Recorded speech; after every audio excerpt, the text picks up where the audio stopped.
Ok! A gente sempre começa. Chegou! Ih, tamo aqui.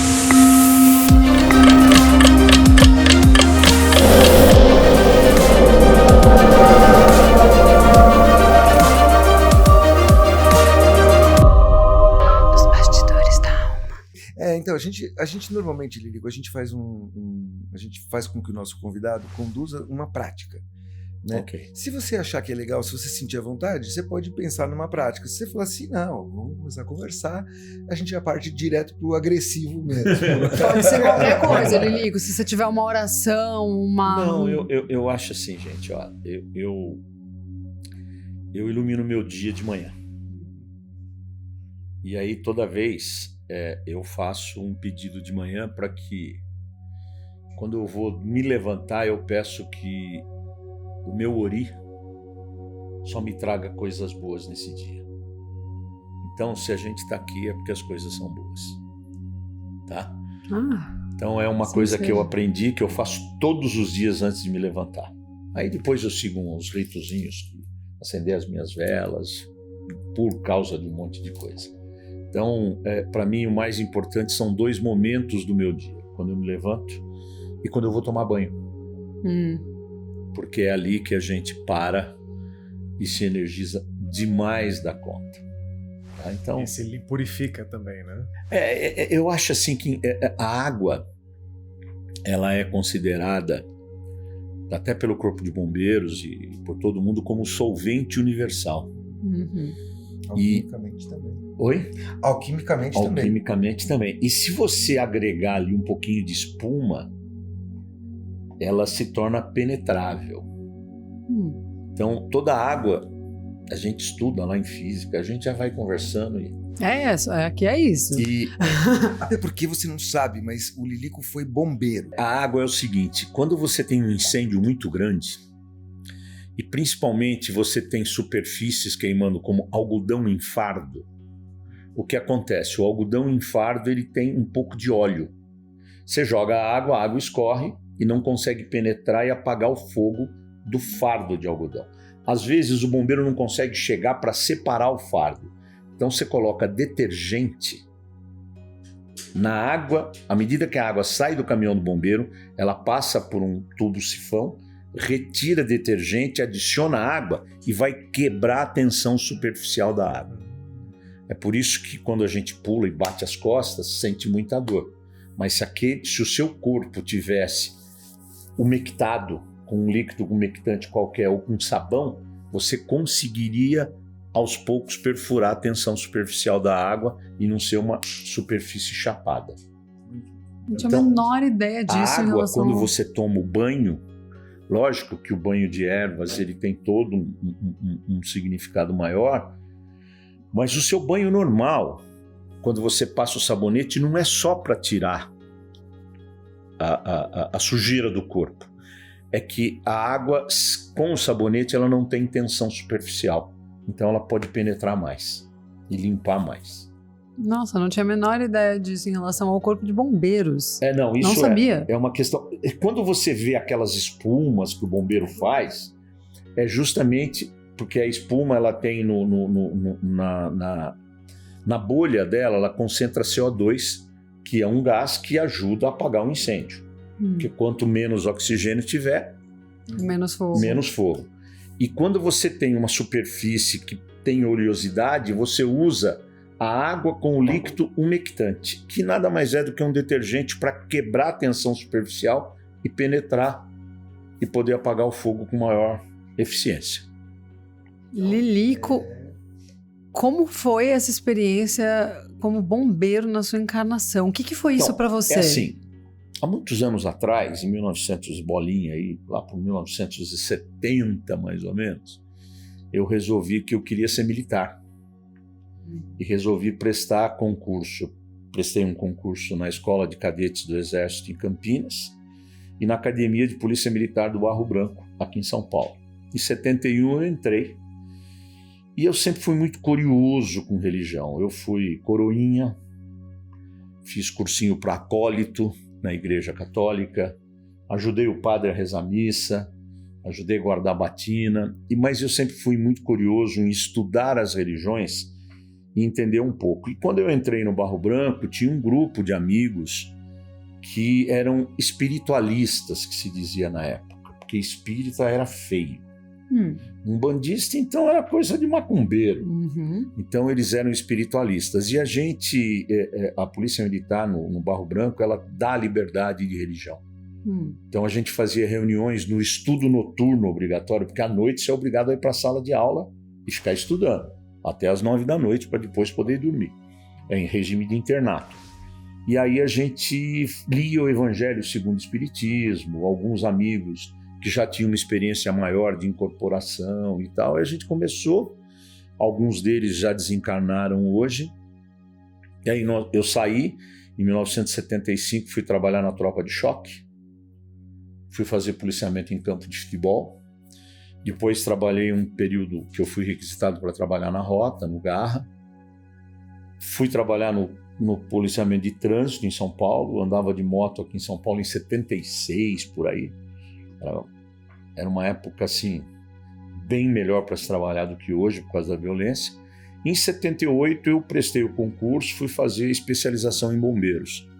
E como eu gostava muito de nadar, eu fui para o serviço de salvamento.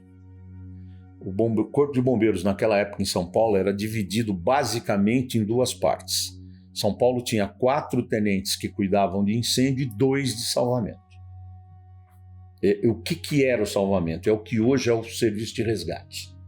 A gente fazia um curso de ressuscitação cardiopulmonar no Hospital das Clínicas, um curso de parto no Amparo Maternal, que é o antigo Hospital do Amparo Maternal. Aí a gente fazia um curso de fraturas no Hospital de Fraturas da Lapa para poder atender tudo aquilo que não era incêndio, era a gente que atendia. Então você ia desde gato em máquina de lavar roupa, que é uma coisa extraordinariamente violenta, porque ele pula, a hora que ele cai dentro da máquina de lavar roupa, fecha a tampa. Aí ele fica preso dentro da máquina. Você tem que abrir com o maior cuidado, porque ele sai agredindo o que tiver pela frente. São Paulo, na época, tinha muito poço. Você vê? Não. Salvando vidas e gente, não só vidas humanas. Mas é gozado, porque é assim, ó, São Paulo tinha muito poço. E na periferia de São Paulo, as pessoas chegavam e recebiam água da Sabesp, então elas faziam uma capinha em cima do poço e ampliavam as suas casas. Então o poço ficava no centro de uma sala, no centro de um quarto. Só que aquilo, com o tempo, corroía, as pessoas caíam dentro do poço. Caramba! Aí o bombeiro tinha que ir lá para tirar as pessoas de dentro do poço. O bombeiro vulgo Lilico. Não, assim, o serviço de salvamento em São Paulo, eu tive a honra de trabalhar alguns anos lá, e o bombeiro de São Paulo desenvolveu, um coronel que já faleceu, o coronel Caldas, ele desenvolveu um aparelho específico para tirar cavalo de poço, que é outra coisa maluca. Nossa. Porque o cavalo, quando ele cai num poço, ele nunca cai de cabeça. Nossa, gente, a gente não pensa nisso, né? Mas essas coisas acontecem. Acontecem no dia a dia. Toda em São hora. Paulo. Você pega a periferia, que é gigante, e ainda tem muito carro de boi na rua. Lá no fundão da Zona Sul, na divisa com Bertioga, quer dizer... Parelheiros. Em Diadema você vê. Diadema você vê. Em Diadema também. Eu falei carro de boi, mas carro de boi não tem mais. Então, o serviço... Eu tenho mó dó, não gosto de ver os coitados dos cavalos boi ali. Só porque hoje em dia eles são muito explorados também, né? Já foi muito mais. Já foi mais? Já foi mais. As leis de preservação dos animais hoje e os crimes decorrentes disso são muito mais acentuados. Que bom. Então, eu acho assim, eu tive a oportunidade de ir para lá, aprendi muito na minha vida. O Corpo de Bombeiros, para mim, foi uma escola de vida. E você já pegou situações como essa, assim, de salvar cavalo? Você fez isso, literalmente? Já. E pessoas, situações inusitadas, assim? Tem coisas que marcam muito a vida da gente. E a primeira criança num acidente é uma coisa que você nunca vai esquecer. Nossa, me arrepio só de você falar. Uma criança presa em ferragem num acidente de automóvel é uma coisa que você nunca vai esquecer, sabe? E no bombeiro eu tive experiências agradabilíssimas e muito tristes, mas com final feliz, mas não vamos falar 20 anos depois. Porque tem essa história interessante dele. Ele, do mesmo jeito que teve histórias difíceis, essa é uma delas, você teve uma história de perder um parceiro, um companheiro, e essa história te incomodou por um tempo, né?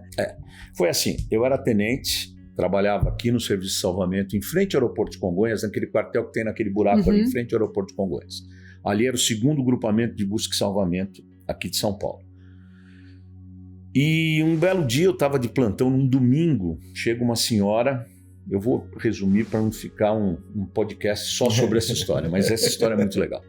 Chegou uma senhora que o filho dela estava se apresentando no quartel, os companheiros dele, os soldados, companheiros de escola dele, tinham se apresentado durante a semana e ele estava hospitalizado.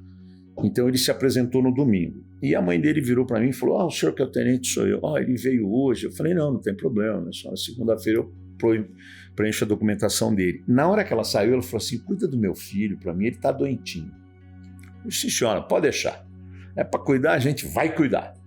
E nessa época, eu não sei se vocês assistiram O Inferno na Torre. É um filme, é um clássico de incêndio.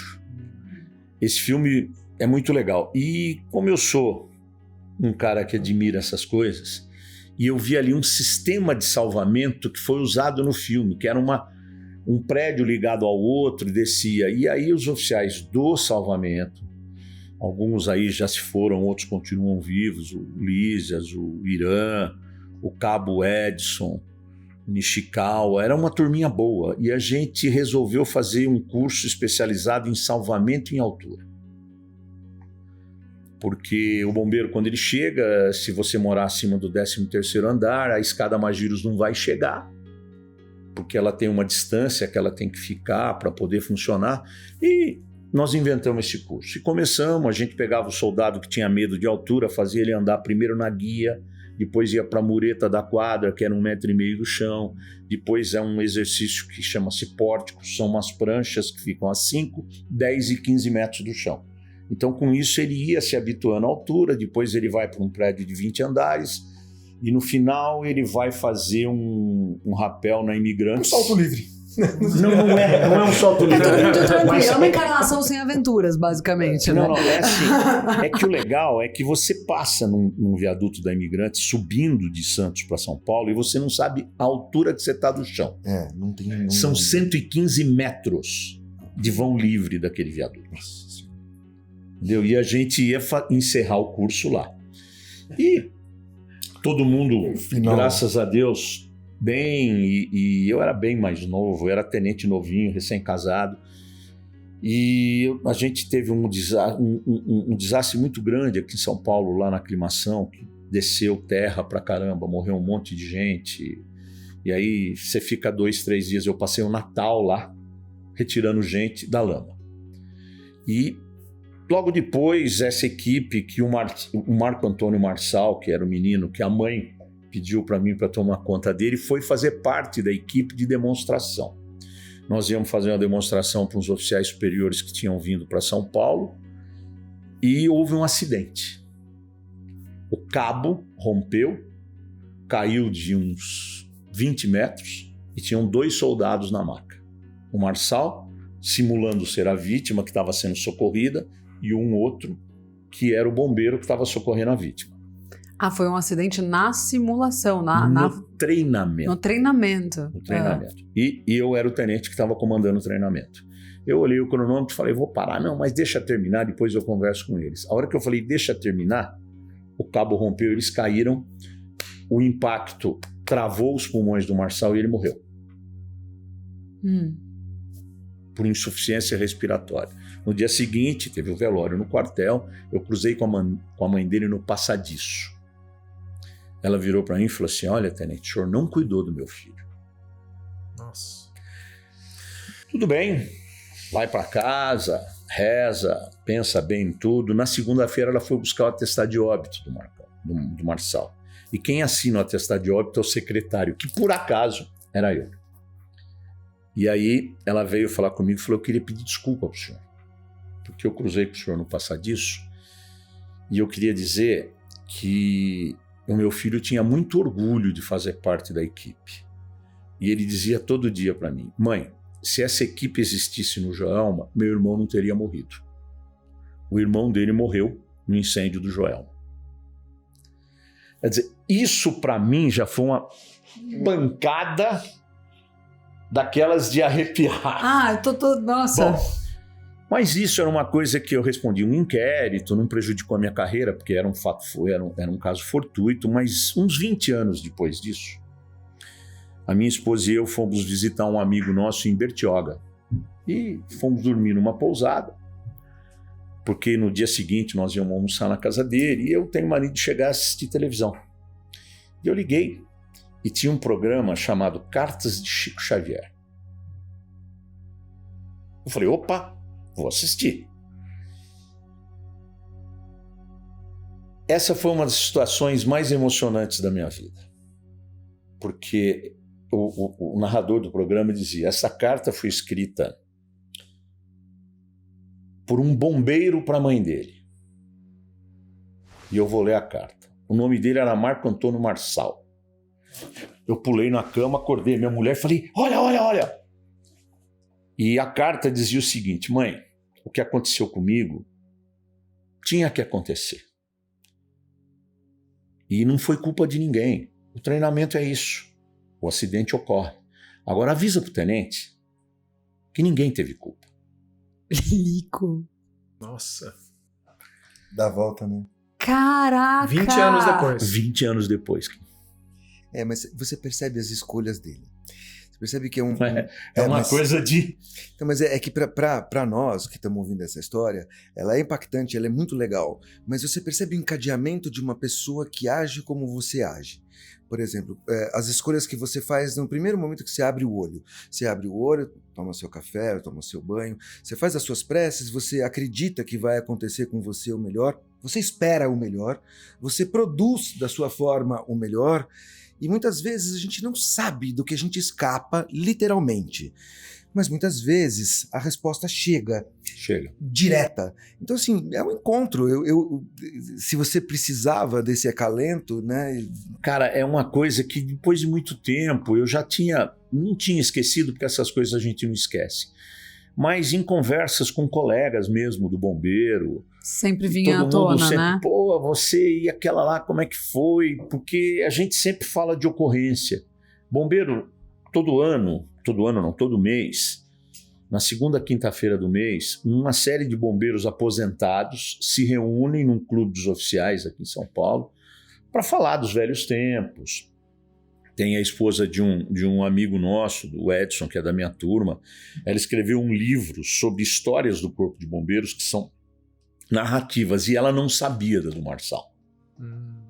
Ela falou: no próximo volume você vai ter que me explicar. Eu falei: explico.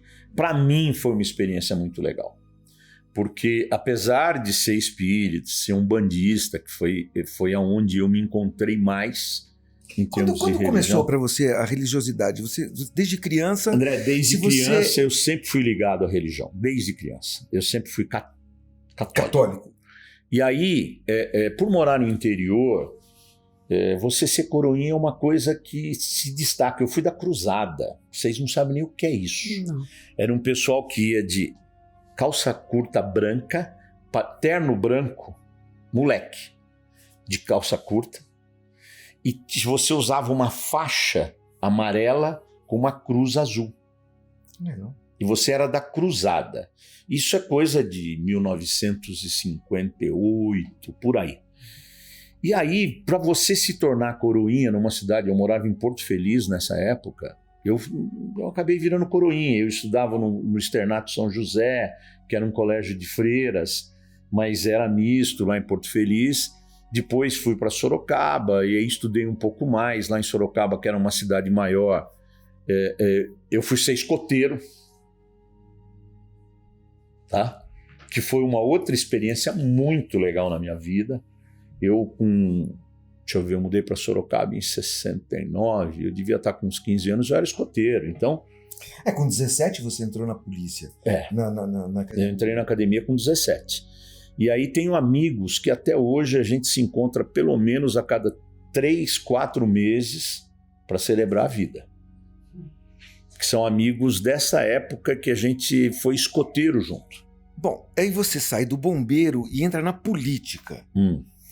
Não, porque assim, você é um cara notoriamente conhecido, o seu irmão governou o estado, você ocupou cargos importantes antes do seu irmão governar, durante o governo do seu irmão, e assim, você teve acesso a informações, a verdades, a pessoas, na verdade você teve acesso ao caixa do estado mais rico da América Latina, né? Você tem aqui, eu lembro que na época do governo do seu irmão, o metrô faturava $1 milhão por dia. Você lembra disso?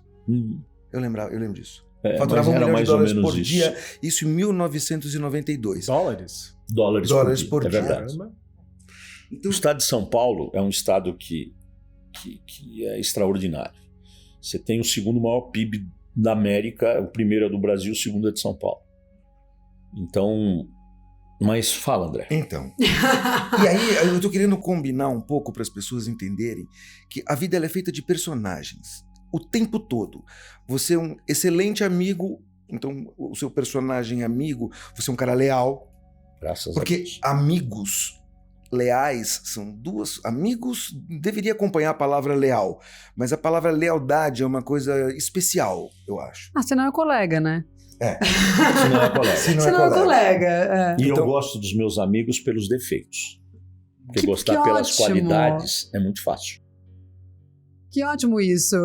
Sincronicamente, a gente estava conversando sobre isso hoje de manhã em relação a como as pessoas próximas acabam conhecendo nossas sombras. Não tem como não ser. E não é sobre defender os nossos demoninhos internos, né? É sobre você entender que você está no processo, você está no seu processo de autoconhecimento e que você tem lugares ali para serem lapidados, né? E que as pessoas que te amam vão reconhecer e vão fazer parte desse caminho, né? Que incrível. O que é legal traçar, assim, você como uma figura pública, você como uma figura espiritualista, você como uma figura paterna, você como uma figura pública, e a alma transitando por todas essas camadas nos seus personagens. Isso é que é legal. Então, assim, é interessante a pessoa que te conhece por uma outra vertente, que viu você assinando um documento importante, ou... auxiliando a fazer uma lei, como foi o caso... Saber dessas histórias, né? Saber das histórias pretéritas tuas e saber que atrás disso tem um homem que acorda de manhã acreditando que vai fazer o melhor para ele no dia dele, que tudo foi feito para o melhor dele. E esse melhor, é interessante. A gente às vezes não dá muito valor para as experiências difíceis que a gente passa, mas os aprendizados difíceis são aquelas lições que a gente não esquece nunca mais, nunca mais.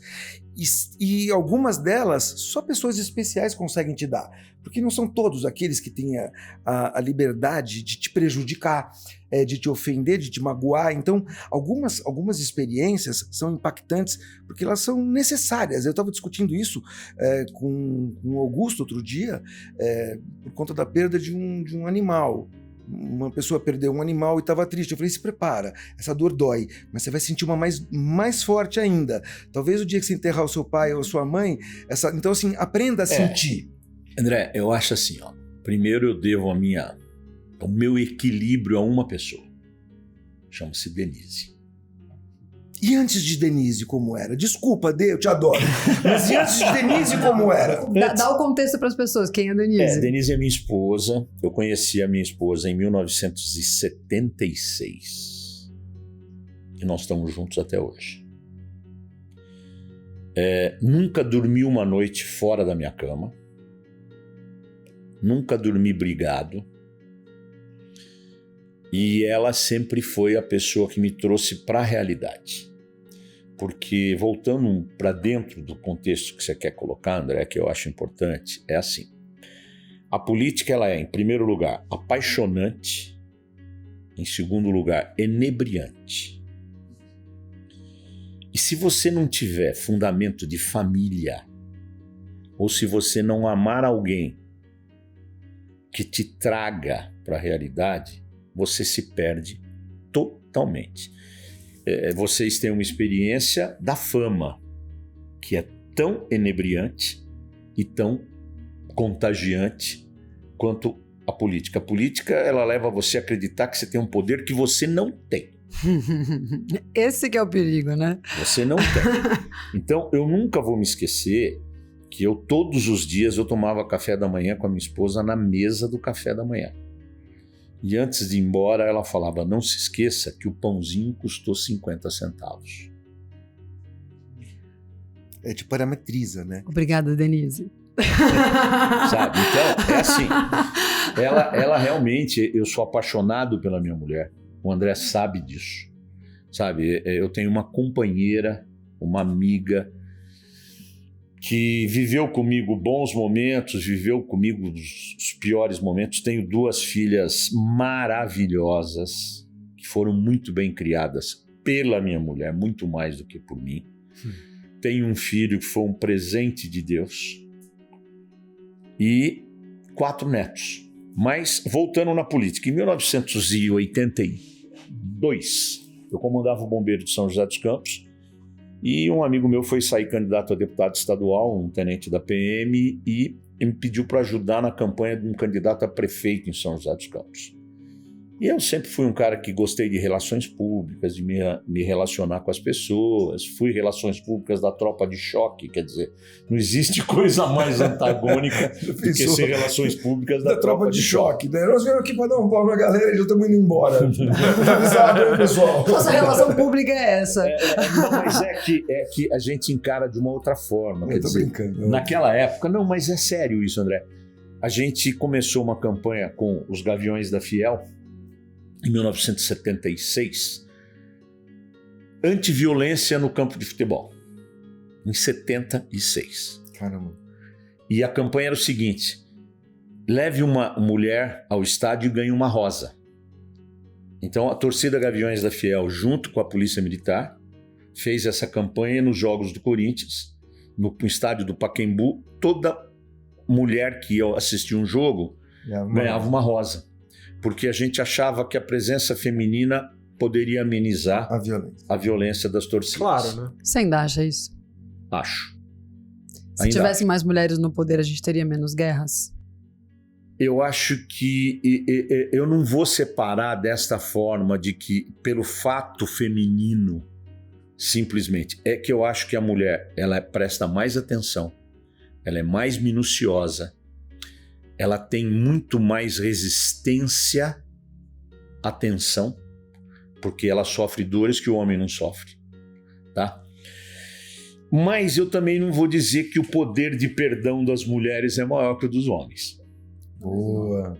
Não é, não. Eu também acredito. Não, talvez não. Eu acho que o poder de perdão depende de cada um. Sim. Independente de sexo, de cor, de qualquer coisa. Eu acho que não é sobre uma disputa, né, entre homens e mulheres. Não é nada disso. É que eu acho que as mulheres precisam ter mais oportunidades. Esses dias, com certeza. Esses dias a Bruna Lombardi, mãe do Kim, ela postou um vídeo. De quem eu sou fã.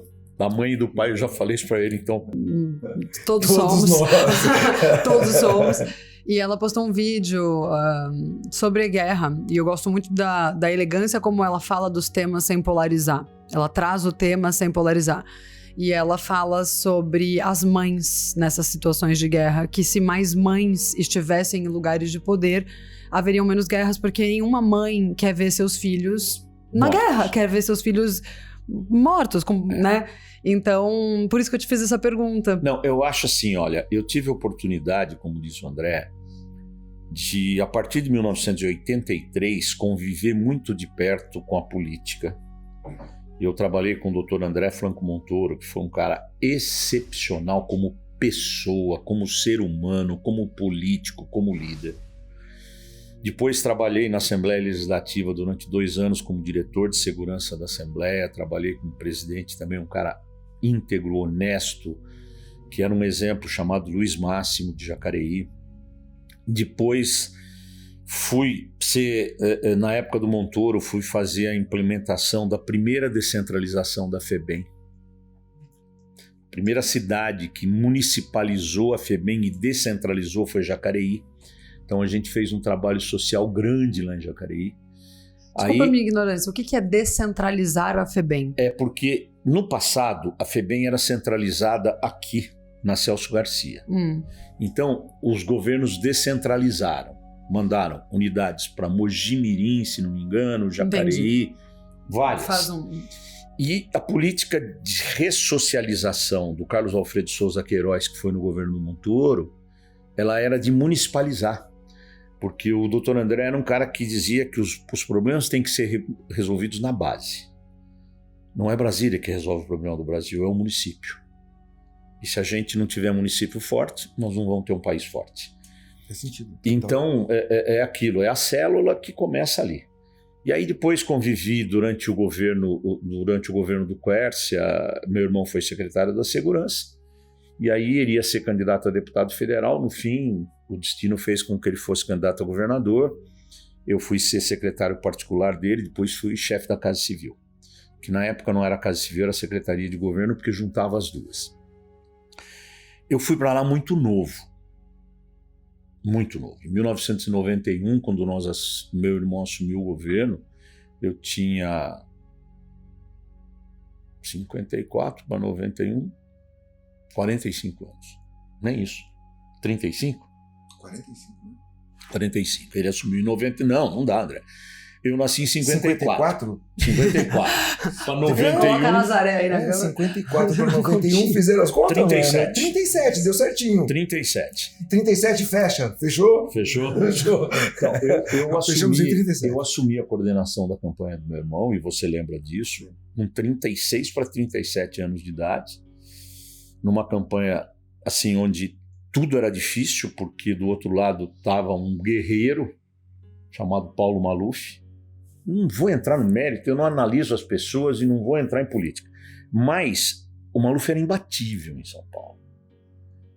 E eu acho que a minha mãe de santo, velhinha lá de Jacareí, que já faleceu, ela falava assim: meu filho, você acredita? Eu falava: eu acredito. Ela falava: então vá em frente e acredite no seu sonho. Meu irmão, em agosto, ele tinha 2% de intenção de voto. Em outubro, o Maluf fez 49% no primeiro turno, meu irmão fez 23%. No segundo turno, nós fizemos 51%, o Maluf fez 49%. Isso mesmo. Foi uma virada histórica, é que a gente profissionalizou bem mesmo a campanha, era uma empresa, foi a primeira campanha empresariada, quer dizer, tinha um departamento de compras, ninguém mexia com o dinheiro do outro, não tinha... E naquela época podia fazer boca de urna, podia ter bandeira, e o nosso mote de campanha era um catavento. E o catavento é movimento, é energia. Você sabe que eu lembro disso? Você lembra? Eu lembro disso, eu era bem novinho, mas eu lembro disso. Você lembra? Era uma guerra pelos cataventos. Sim, sim. Nós ficávamos... o André trabalhou comigo nessa época como voluntário na campanha do meu irmão, pregava cartaz em poste, encontrei com ele numa madrugada na Avenida Rebouças. Verdade. Lembra? Lembro. Ele, molecão, pregando poste com a fotografia do Fleuryno na Avenida Rebouças. E o catavento era uma coisa de um movimento. E o Maluf tinha um símbolo forte que era o coração. Amo São Paulo, voto Maluf. Verdade, eu lembro do coração do Maluf. Eu também lembro disso. E às vezes, cara, a gente ia fazer o que a gente chamava de cataventada ali no Parque do Ibirapuera. E aí você via que vinha um carro com o displayzinho do Maluf. Mas tinha uma criança. E a gente ficava assim com o catavento. Conquistava pela... E a criança queria o catavento, né? Claro. E aí você vê aquela coisa do pai e da mãe que é malufista, a gente batia e falava: tudo bem, a senhora é malufista, vota pro Maluf, mas deixa o catavento ficar pra criança. Ó a bondade, né? O coração conquistou, né? Foi pela... Sabe? Então, é assim, eu acho que isso tudo pra mim foi uma Mas aprendizagem. eu quero chegar no poder agora. Eu quero chegar com você no poder, porque Poder, fama, dinheiro. Você falou de fama, você falou de poder e falou de política. E aí eu queria voltar no poder